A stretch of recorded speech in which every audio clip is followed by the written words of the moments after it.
papers to be laid on the table, Shri Pankaj Chaudhary. महोदय, मैं आपकी अनुमति से अपनी वरिष्ठ सहयोगी श्रीमती निर्मला सीतारमण की ओर से सांख्यिकी परिशिष्ट सहित आर्थिक सर्वेक्षण 2023-24 की एक प्रति अंग्रेजी तथा हिंदी में सभा पटल पर प्रस्तुत करता हूँ।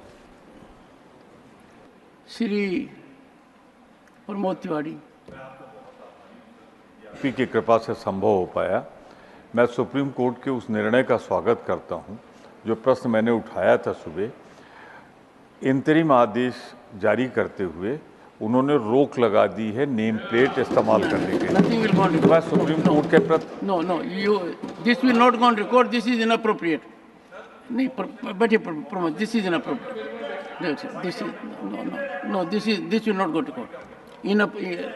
No, this is surely not expected of senior members. No, sir. No. Yes.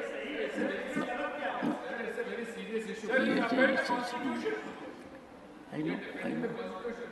There was an assurance to me in my chamber that Jairam Ramesh will never speak while sitting and will speak after getting permission. Leader of the House was present, and right now he has taken even 5 minutes to violate it. You violated it. Jairamji, I'm on you. You spoke while sitting.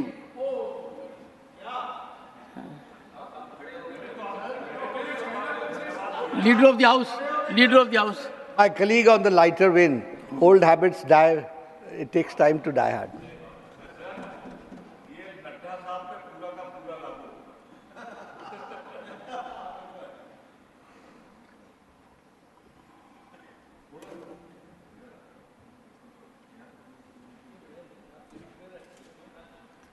Special mentions.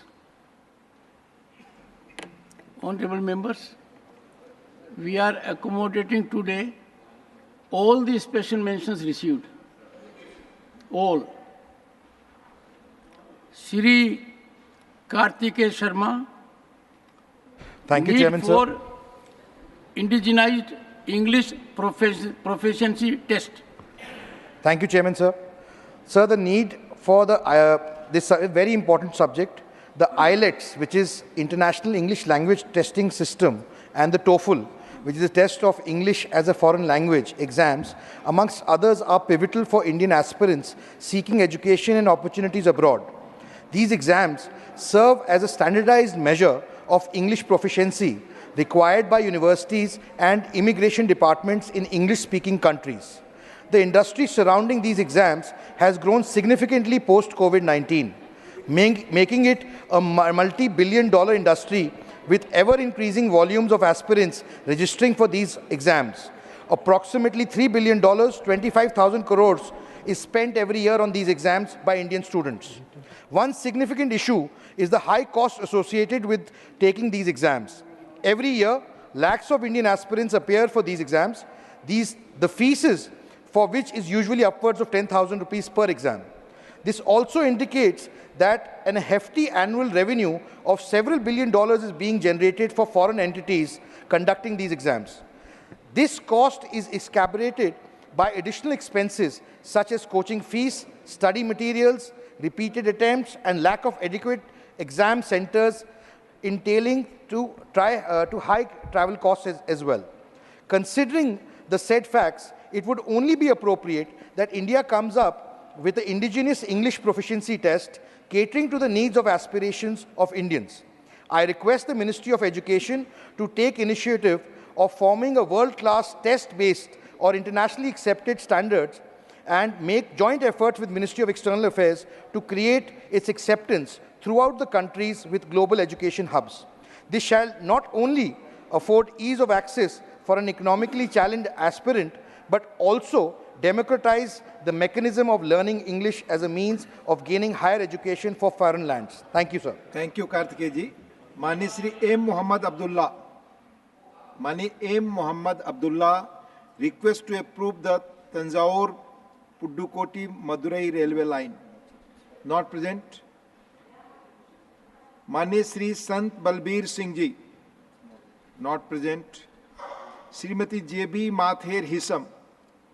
Not present. Dr. John Britas, demand for setting up AIMS in Kozhikode, Kerala.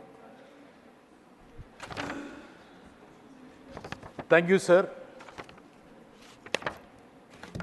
In an effort to address regional disparities in the accessibility and affordability of advanced tertiary healthcare services across the nation, the government has been establishing new All India Institute of Medical Sciences in various states under the Pradhan Mantri Swasthya Suraksha Yojana PMSSY initiative. A total of 22 AIMS have been announced so far under this scheme in various states except Kerala.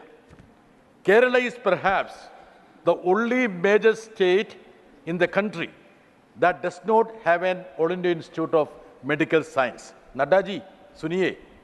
The demand to set up an All India Institute of Medical Science in Kerala dates back over a decade.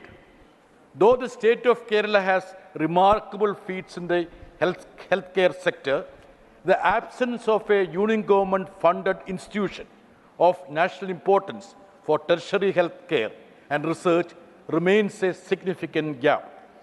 Recognizing this, Government of Kerala has already identified and proposed Kinalur in Kozhikode district as a suitable location equipped with all necessary facilities to cater the requirements for a All India Institute of Medical Science.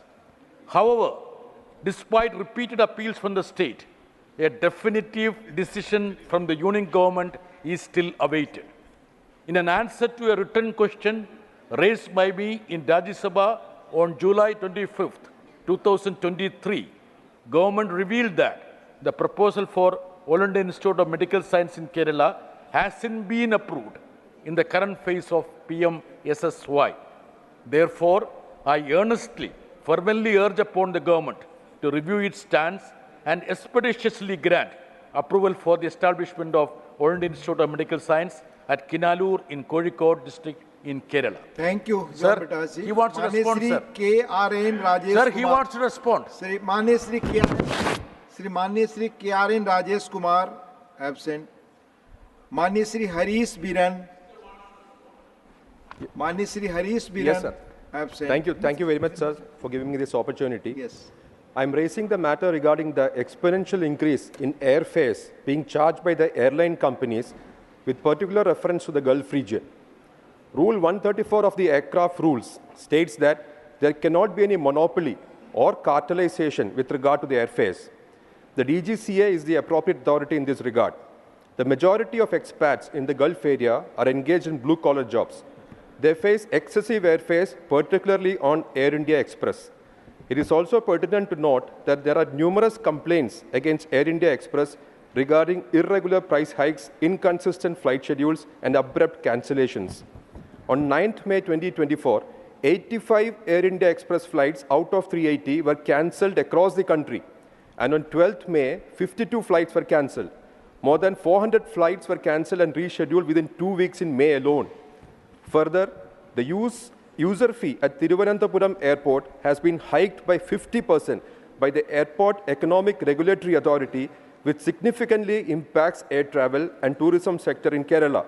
In this background, I request the Honourable Minister for Civil Aviation to direct the DGCA to perform its statutory duties and to cap the airfares and to penalize those airline companies who are in breach of the aircraft rules. Thank you, sir. Thank you. Manya Shri Pramod Tiwari ji, demand to approve Unchahar Amethi rail line project. Sir, thank you, sir. Sir, Unchahar Amethi rail line Pariyojana, I am happy the Railway Minister is, Honorable Railway Minister is here. Unchahar Amethi rail line परियोजना जिसका शिलान्यास 26 नवंबर 2013 को किया गया था, अभी भी railway के काम की मंजूरी का इंतजार कर रही है। ये उत्तर प्रदेश के 3 महत्वपूर्ण जिलों अमेठी, प्रतापगढ़ और रायबरेली को जोड़ने वाली एक महत्वपूर्ण परियोजना है। इस परियोजना में 7 रेलवे स्टेशनों के निर्माण की कल्पना की गई है। रेल मार्ग की लंबाई 66.17 किलोमीटर है। यह अपने मार्ग पर 81 गांवों को जोड़ेगा। प्रोजेक्ट की डीपीआर भी तैयार हो चुकी है, लेकिन दुख की बात है कि 1 दशक से अधिक समय बीत जाने के बावजूद ये परियोजना अभी शुरू नहीं हुई है, अधर में लटकी है। यह परियोजना रायबरेली, सलवन, प्रतापगढ़, अमेठी के निवासियों के लिए जीवन रेखा है। उक्त क्षेत्र के निवासी रिश्तों के माध्यम से एक दूसरे से गहराई से जुड़े हुए हैं। इसके अलावा ऊंचाहार और अमेठी के बीच संचार का और कोई सीधा साधन नहीं है। अठेया, सलवन और अमेठी के बीच कोई टैक्सी सेवा भी नहीं है। अतः यह परियोजना क्षेत्रवासियों को अत्यधिक लाभ पहुंचाएगा। इसलिए मैं रेल मंत्री से इस परियोजना को जल्द से जल्द काम शुरू करने की मंजूरी देने का आग्रह करता हूं कि यह आम धन्यवाद जनता के माननीय हित Pramod Tiwari ji. Honourable Shri P Wilson, honourable P Wilson not present. Doctor V Sivadasan, doctor V Sivadasan, Thank you, sir. concern over rail infrastructure and services in Kannur. Respected Chair, concern over rail infrastructure and services in Kannur. Rail infrastructure and services in Kannur require immediate attention from the government. Due to insufficient number of tracks, trains are halted at various stations for hours. The number of train services from Kannur station to the south and north is insufficient. The situation is such that after 9 p.m., there are no passenger trains to travel south till early morning. The passengers who need to reach the state capital are left with few options, and the situation needs to be changed immediately. The infrastructure at the Kannur railway station is also in pathetic condition, as the number of platforms is insufficient and due to the lack of functioning lifts. Even the differently abled are forced to walk up and down the stairs. There are no toilets in platforms, which causes hardship for the passengers, especially women, elderly, and the differently abled. The number of general coaches in long distance trains have been cut down, and this has badly affected the ordinary commuters. Urgent steps should be taken to increase the number of general coaches in all trains. I urge the government to take immediate steps for improving the rail infrastructure and services in Kannur. Thank you, sir. Thank you. माननीय श्री चुन्नीलाल गरासिया, माननीय Shri Chunnilal Garasia not present. माननीय Shri honourable Shri Santosh Kumar P, demand to change the name of Kerala to Kerala. Thank you, sir. The demand to change the name of the state Kerala to Keralam is a long pending request from the people of Kerala. Since the state's name should reflect the history, culture and heritage of the people living in the state, the demand to change the existing name to an indigenously originated name is genuinely acceptable. Recently, the Kerala Legislative Assembly has unanimously passed a resolution asking the central government to change the state's name to Keralam officially. Keralam implies the land of Kera, coconut tree. It was the Aikya Kerala movement in the 1920s which called for a separate state based on linguistic grounds for those who speak Malayalam. In 1956, a state for Malayalam speakers was eventually formed, but the first schedule to the constitution used the name Kerala instead of Keralam. Last year also, the state government had submitted the same demand to the central government. However, the Union Home Ministry reviewed the Kerala government's resolution and recommended some technical modifications. Since independence, many states, cities and districts have changed their names in tune with the rising demands of the people. Uttaranchal became Uttarakhand in 2007. Orissa was renamed Odisha in 2011. Mumbai was renamed Mumbai, and Madras became Chennai. Hence, the central government can take steps to change the name of Kerala to Keralam as well. I strongly demand the union government should take proactive steps to alter the name of Kerala to name of the state to Keralam in the as the earliest. Thank you. माननीय श्री मुजीबुल्लाह खान जी।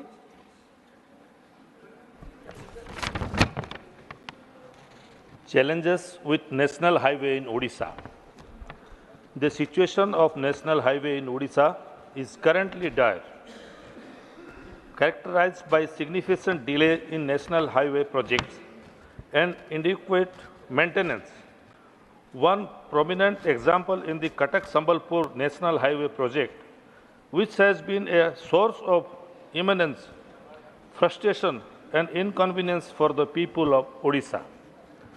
Many NH projects in Odisha are experiencing massive delay, leading to prolonged construction period and disputed traffic flow.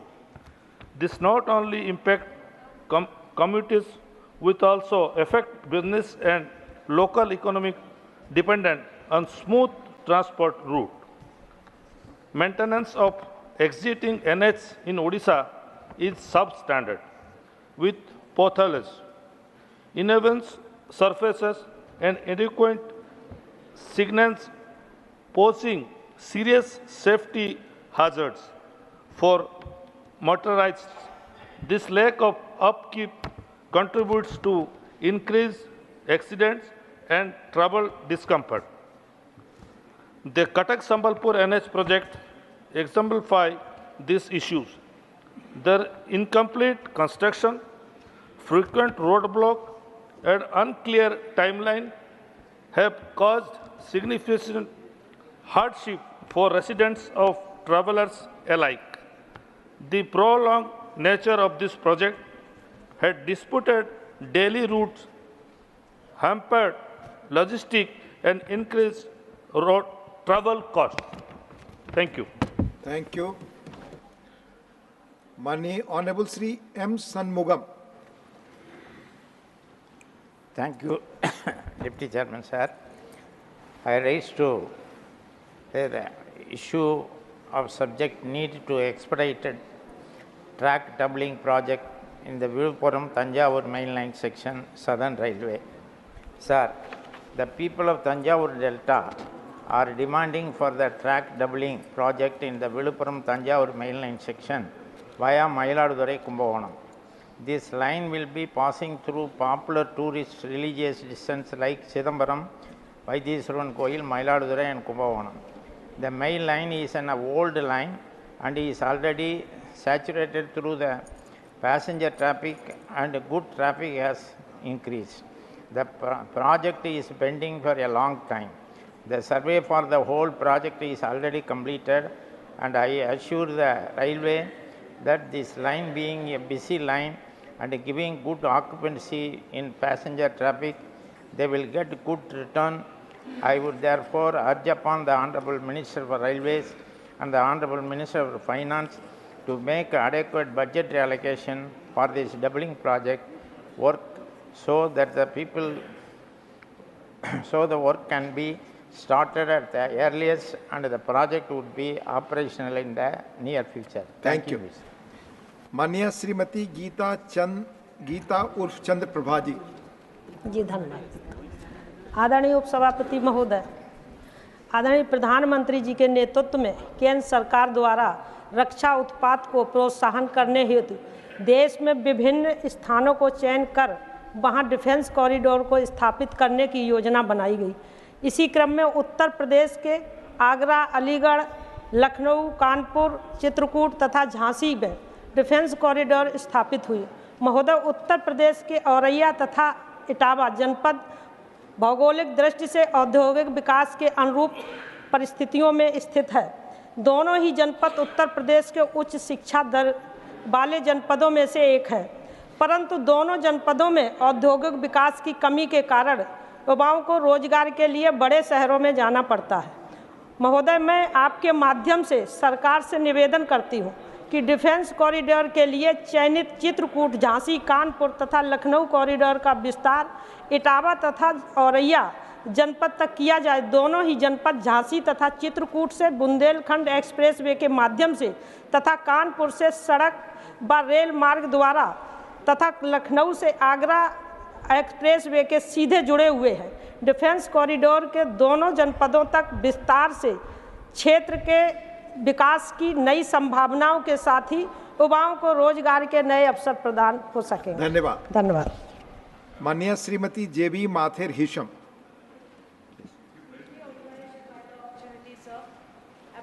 Special mention is on the subject demand of measures for the welfare of duck farmers. I would like to draw the kind attention of the House to the distress faced by duck rearing farmers in Kerala who are continually losing their livelihoods due to the intermittent outbreaks of bird flu, avian influenza. The bird flu scare has resurfaced in Kerala, particularly in the Alappuzha district. Thousands of birds, predominantly ducks, have either died or been culled in recent years. Besides ducks, the infection can also affect hens, quail, geese, and other ornamental birds. The virus outbreaks have become an annual issue. Early confirmation of these outbreaks is crucial to limit culling to smaller areas and prevent massive economic losses for farmers. Farmers need proper scientific advice to manage such situations effectively. Regular monitoring of wild aquatic birds and bird-poultry wetland interface is essential to understanding the prevalence of avian influenza viruses. A year-round surveillance mechanism for migratory birds is also vital to understanding their role in spreading the virus. Simply banning duck rearing for a period is not a sufficient measure to contain bird flu. Local communities are bearing the brunt of these outbreaks, facing substantial economic losses that undermine their livelihoods. I urge the government to take immediate action to establish a National Institute of High Security Animal Diseases (NISAD) in Alappuzha, similar to the one in Bhopal, to enable early detection and confirmation of the virus. Additionally, a special financial aid package should also be granted to support farmers who have incurred significant loss. Thank you very much. Thank you. Honorable Sri K.R.N. Rajesh Kumar. Honorable Deputy Chairman, sir. Today my special mention, demand for banking license for the District Central Cooperative Bank in Namakkal district in Tamil Nadu. Sir, I rising to bring to your attention the urgent need for a banking license for the District Central Cooperative Bank in Namakkal district, Tamil Nadu, sir. In 1996, Namakkal district bifurcated from Salem district. The Namakkal district has emerged as an economic hub with strong presence in dairy and poultry farming. The majority of the district's population is engaged in agriculture activities. Various cooperative societies, including agriculture, credit, dairying, and handloom weaver society, operate within the region. Considering the district economic importance, the sustainable deposits around rupees 1,000 crores contributed by the societies and public of Namakkal district to the Salem District Central Cooperative Bank. The government of Tamil Nadu formed a committee to conduct a possible to study for the establishment of a new District Central Cooperative Bank in Namakkal district. The committee recommended establishing the Namakkal District Central Cooperative Bank. Acting on this recommendation, the bank was duly established and registered under the Tamil Nadu Cooperative Society Act 1983. The bank commenced operation on the 13th March 2024. In this regard, an application for banking license has been submitted through NABARD to the RBI, Reserve Bank of India, for the District Central Cooperative Bank in Namakkal district. I request the Minister of Finance to look in this matter for grant a banking license to the District Central Cooperative Bank of Namakkal district in Tamil Nadu. Thank you, sir. Thank you. Honorable M. Muhammad Abdullah.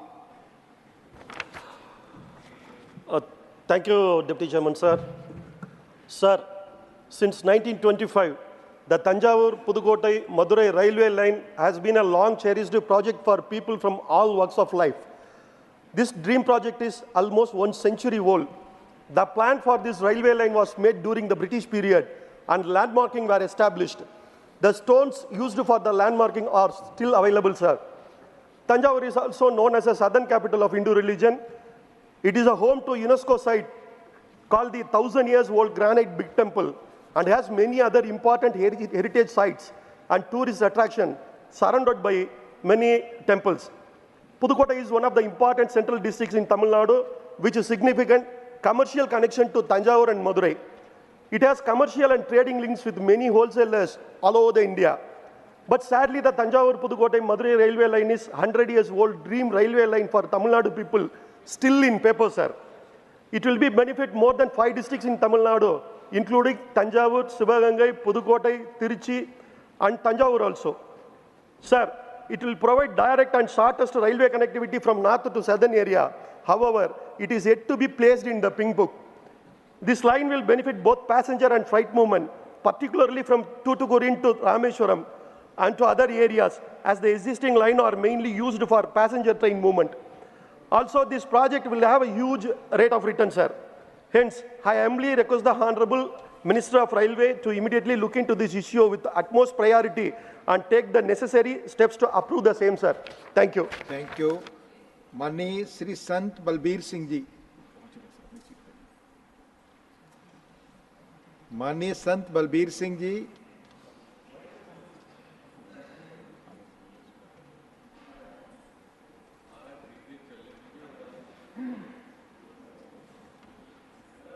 आपका special mention है please.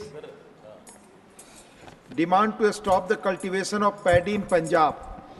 बहुत बहुत धन्यवाद chairman साहब. ਅਸੀਂ ਪੰਜਾਬ ਦੇ ਪਾਣੀਆਂ ਤੇ ਗੱਲ ਕਰਨਾ ਚਾਹੁੰਦੇ ਹਾਂ. ਪੰਜਾਬ ਦੇ ਜਿਸ ਨੇ ਹਰੀ ਕ੍ਰਾਂਤੀ ਦੇ ਦੌਰ ਵਿੱਚ ਦੇਸ਼ ਦੇ ਲੋਕਾਂ ਦਾ ਢਿੱਡ ਭਰਿਆ ਤੇ ਦੇਸ਼ ਦੇ ਅਨਾਜ ਭੰਡਾਰ ਨੂੰ ਨੱਕੋ ਨੱਕ ਭਰ ਦਿੱਤਾ, ਉਹ ਪੰਜਾਬ ਇਸ ਵੇਲੇ ਹਰੀ ਕ੍ਰਾਂਤੀ ਦੇ ਭਾਰੀ ਕੀਮਤ ਅਦਾ ਕਰ ਰਿਹਾ. ਪੰਜਾਬ ਦੇ ਖੇਤਾਂ ਵਿੱਚ ਲੋੜੋਂ ਵੱਧ ਪਾਈਆਂ ਜਾ ਰਹੀਆਂ ਰਸਾਇਣ ਖਾਦਾਂ, ਕੀਟਨਾਸ਼ਕ ਦਵਾਈਆਂ ਨੇ ਖੁਸ਼ਹਾਲ ਸੂਬੇ ਨੂੰ ਕੈਂਸਰ ਦੇ ਖਿੱਤੇ ਵਿੱਚ ਬਦਲ ਕੇ ਰੱਖ ਦਿੱਤਾ. ਪੰਜਾਬ ਦੇ ਕਿਸਾਨ ਕਣਕ ਅਤੇ ਝੋਨੇ ਦੀ ਫਸਲੀ ਚੱਕਰ ਵਿੱਚ ਫਸੇ ਹੋਏ ਹਨ. ਸਰਕਾਰ ਨੇ ਕੇਂਦਰੀ ਅਨਾਜ ਭੰਡਾਰ ਦੀਆਂ ਲੋੜਾਂ ਪੂਰੀਆਂ ਕਰਨ ਲਈ ਘੱਟੋ ਘੱਟ ਸਮਰਥਨ ਮੁੱਲ MSP ਦੀ ਨੀਤੀ ਅਪਣਾ ਕੇ ਤੇ 1973 ਤੋਂ ਝੋਨੇ ਦੀ ਫਸਲ ਪੰਜਾਬ ਦੇ ਕਿਸਾਨਾਂ ਦੇ ਸਿਰ ਮੜ ਦਿੱਤੀ. ਹੁਣ ਹਰ ਸਾਲ ਪੰਜਾਬ ਵਿੱਚ ਝੋਨੇ ਹੇਠਲਾ ਰਕਬਾ ਵੱਧਦਾ ਜਾ ਰਿਹਾ, ਜਿਸ ਕਾਰਨ ਧਰਤੀ ਹੇਠਲਾ ਪਾਣੀ 'ਤੇ ਵੀ ਦਬਾਅ ਵੱਧ ਰਿਹਾ. ਝੋਨੇ ਦੀ ਬਿਜਾਈ ਦੌਰਾਨ ਜਿੱਥੇ ਥਾਂ ਪਾਣੀ ਦੇ ਭੰਡਾਰ 'ਤੇ ਅਸਰ ਪੈ ਰਿਹਾ, ਉੱਥੇ ਬਾਅਦ ਵਿੱਚ ਝੋਨੇ ਦੀ ਪਰਾਲੀ ਸੰਭਾਲਣ ਦੀ ਵੀ ਹਰ ਸਾਲ ਵੱਡੀ ਚੁਣੌਤੀ ਬਣੀ ਹੋਈ ਹੈ, ਸਮੱਸਿਆ ਬਣੀ ਹੋਈ ਹੈ. ਇਸੇ ਧੋਏ ਕਾਰਨ ਵਾਪਰਦੇ ਹਾਦਸਿਆਂ ਕਾਰਨ ਹਰ ਸਾਲ ਕੀਮਤੀ ਜਾਨਾਂ ਚਲੇ ਜਾਂਦੀਆਂ ਹਨ. ਚੇਅਰਮੈਨ ਸਾਹਿਬ, ਸੋ ਝੋਨੇ ਦੀ ਫਸਲ ਪੰਜਾਬ ਦੇ ਜਲਵਾਯੂ ਹਾਲਾਤ ਅਨੁਸਾਰ ਢੁਕਵੀਂ ਨਹੀਂ ਹੈ. ਝੋਨੇ ਦੀ ਫਸਲ ਲਈ ਛੱਪੜ ਸਿੰਜਾਈ ਦੀ ਲੋੜ ਹੈ, ਜਿਸ ਕਾਰਨ ਪੰਜਾਬ ਵਿੱਚ 327 ਤੋਂ ਵੱਧ ਬਲਾਕਾਂ ਵਿੱਚ ਧਰਤੀ ਹੇਠਲਾ ਪਾਣੀ ਖਤਰਨਾਕ ਪੱਧਰ ਤੀਕਰ ਹੇਠਾਂ ਚਲਾ ਗਿਆ. ਹੁਣ ਪੰਜਾਬ ਵਿੱਚ ਫਸਲਾਂ ਦੀ ਸਿੰਚਾਈ ਲਈ ਸਮਰਸੀਬਲ ਮੋਟਰਾਂ ਤੋਂ ਬਿਨਾਂ ਗੁਜ਼ਾਰਾ ਨਹੀਂ. ਇਹ ਸਾਧਨ ਕਿਸਾਨਾਂ ਸਿਰ ਕਰਜ਼ੇ ਦਾ ਕਾਰਨ ਬਣੇ ਹੋਏ ਹਨ. ਸੋ ਪੰਜਾਬ ਦਾ ਝੋਨੇ ਤੋਂ ਖੜਾ ਛੁਡਾਉਣ ਲਈ ਵਿਸ਼ੇਸ਼ ਬਦਲਵੀਂ ਫਸਲ ਲਈ ਵਿਸ਼ੇਸ਼ ਪੈਕੇਜ ਦੀ ਲੋੜ ਹੈ, ਤਾਂ ਕਿ ਪੰਜਾਬ ਦਾ ਪਾਣੀ ਬਚ ਸਕੇ. Thank you. माननीय संत बलबीर सिंह जी, आपने अंग्रेजी में दिया था और पंजाबी में पढ़ा. जो आप अप्रूव टेक्स्ट होगा वही पढ़ सकते हैं, कृपया ध्यान रखें. माननीय doctor Ajeet Madhav Rao Gopchade. Doctor Ajeet. Thank you deputy chairman sir for giving me this. Please sir, demand for respected sir. Please. Honorable Deputy Chairman sir, demand for establishing a single window clearance system for doctors looking to start the hospital. It has been reported that all health insurance claim will now be proceed through the single window called the National Health Claim Exchange, which will be utilized by hospitals and insurance companies. The National Single Window System is a digital platform designed to assist in identifying and applying for approvals based on specific business requirements. Many state governments are currently offering a single window clearance system, which grants clearances within a specified time frame to attract the investments. Additionally, the Central Drug Control Organization has recently implemented a single window clearance system, which is a positive development. I strongly urge the central government, in collaboration with state governments, to explore the possibility of establishing a single window clearance system for all doctors in India looking to start the hospitals. Thank you very much. Thank you. Dr. Bhim Singh.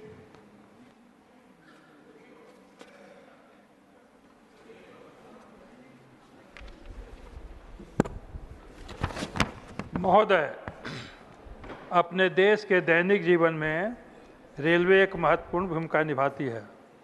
हर दिन लाखों लोग रेलों का सहारा लेकर अपने गंतव्य को पहुंचते हैं।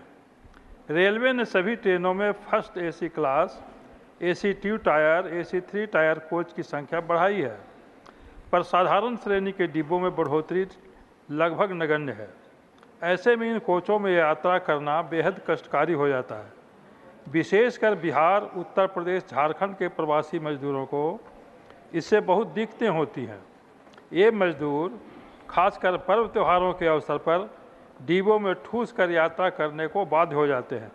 अतः इस संदर्भ में सरकार का ध्यान आकृष्ट करते हुए रेलों में साधारण श्रेणी के डिब्बों की संख्या बढ़ाने हेतु मांग करता हूं, ताकि समाज का गरीब नागरिक भी सुगम रेल यात्रा का बेहतर लाभ उठा सके। धन्यवाद। Honourable doctor Sasmit Patra. Honorable Deputy Chairman, sir, the subject of my special mention is withdrawal of 18% GST on kendu leaf for the welfare of tribal communities in Odisha. Kendu leaf is financial backbone of about 10 lakh kendu leaf pluckers, binders, and seasonal workers of Odisha, mostly tribal mothers and sisters. The tribal people collect the leaves as part of their right defined under Scheduled Tribes and Other Traditional Forest Dwellers, Recognition of Forest Rights Act 2006. They have the right to procure and sell these products. Imposition of GST 18% on kendu leaf is adversely affecting the kendu leaves trade. This in turn affects the livelihoods of kendu leaves pluckers, binders, and seasonal workers, and implementation of social security and welfare measures for them. In the interest of the livelihoods of the kendu leaves dependent community, it is urged upon the Government of India to withdraw the imposition of GST on kendu leaves for the greater interest of the tribals in Odisha. Former Chief Minister of Odisha wrote to Government of India on 25th November 2022 requesting for withdrawal of GST on kendu leaves. In the 48th GST Council meeting held on 17th December 2022, Odisha's then Finance Minister had also raised the demand for exemption of goods and services tax, GST, on kendu leaf.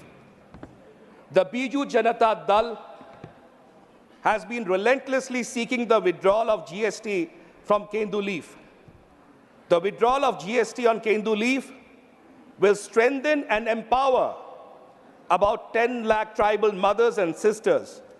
Complete withdrawal of the imposition of GST on kendu leaf is important. I urge Government of India to take up the matter proactively. Thank you. Honorable Sri A. Rahim. Thank you, sir. Thank you for this opportunity. Sir, my special mention concern over recent hike in mobile tariff plans. Sir, the recent hike in mobile tariff plans by various service providers has caused significant financial strain on citizens, particularly those from economically weaker sections. Mobile service providers have recently revised their tariff plans, leading to an increase of 15 to 25% in mobile phone bills. In the current era, mobile communication is not a luxury but a necessity. It is a critical tool for education, employment, healthcare, and overall social connectivity.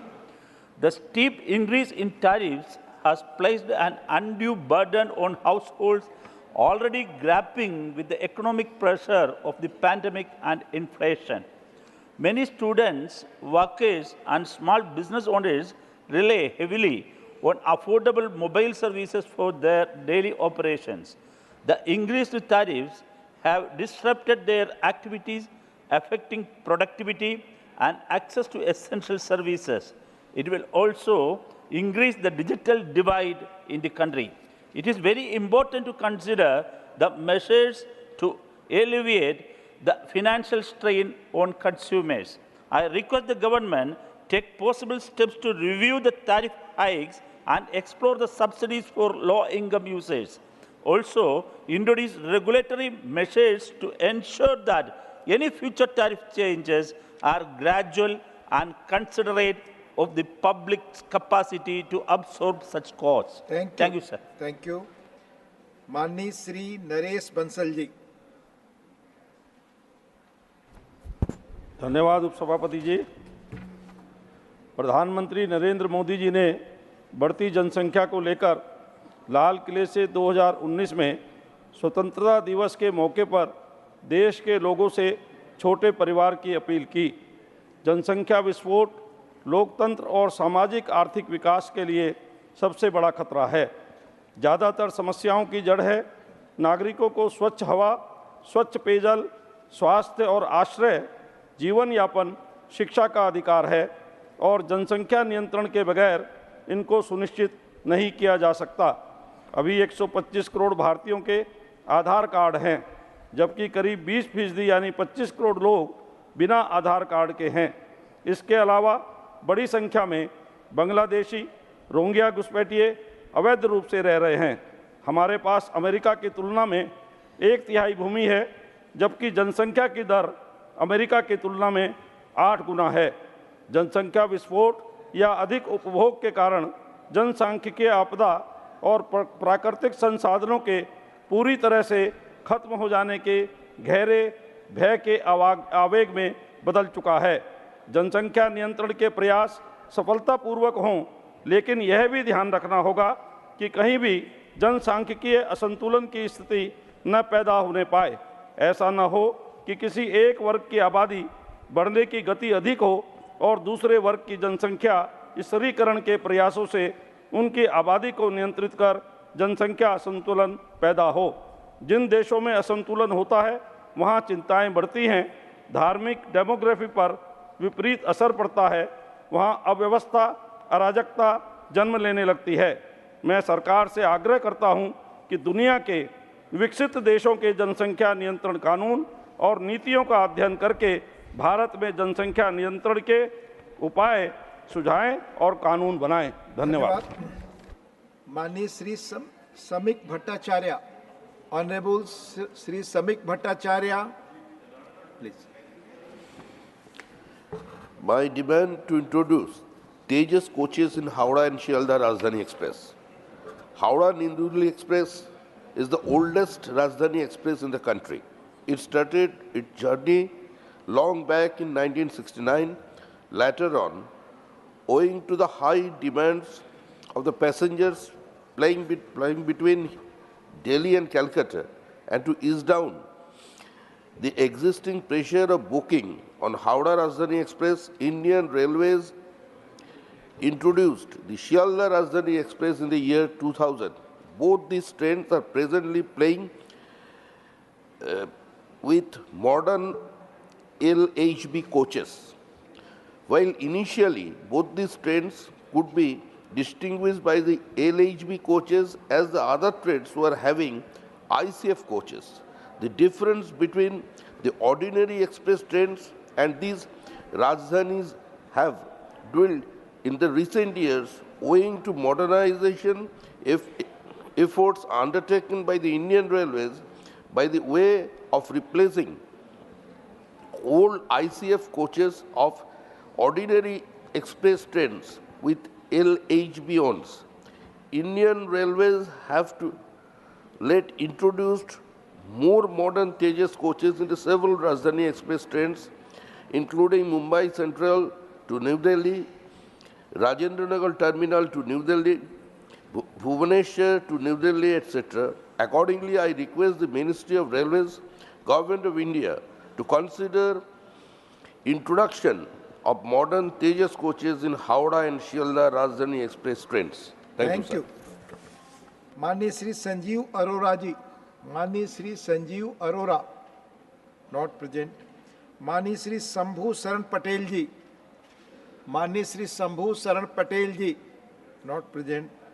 Honorable Sri Sukhendu Sekhar Rai.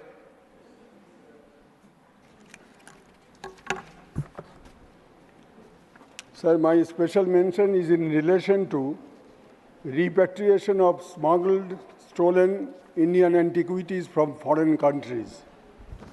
As per reports published in indianculture.government.in and various news reports published in National Daily till recently, it appears that many Indian antiquities stolen from different temples and museums across the country were smuggled out from time to time, found to be stored in various museums and private galleries and auction centers in foreign countries. However, some of those antiquities started being repatriated to India since past few decades due to bilateral investigations and diplomatic initiatives taken by India and the concerned countries. The Metropolitan Museum of New York alone returned hundreds of such stolen Indian antiquities in 2015-2016. Again, in July 2023, US Metropolitan Museum returned 105 trafficked Indian artifacts. Out of the latest repatriated antiquities, a few date back to 1st century BC to 16th Christian era and originated from UP, West Bengal, Bihar, South India, and other parts of the country. It is not known as to where the repatriated hundreds of antiquities are presently stored in India. I would request the government to inform about the exact number of antiquities recovered from foreign countries, their places of origin, and present places of storage. I would also urge upon the government to return the recovered antiquities originated from Chandraketu Gaur and other archaeological sites of West Bengal to the State Archaeological Museum or Indian Museum in Kolkata so that the people of Bengal can have a sight of those invaluable artifacts and feel the pride of the past glories and rich histories of the concerned places. Thank you, sir. Thank you. Honorable members, the House stands adjourned to meet at 1 hour after the conclusion of the presentation of the Union Budget 2024-25 in the Lok Sabha tomorrow, that is 23rd of July 2024.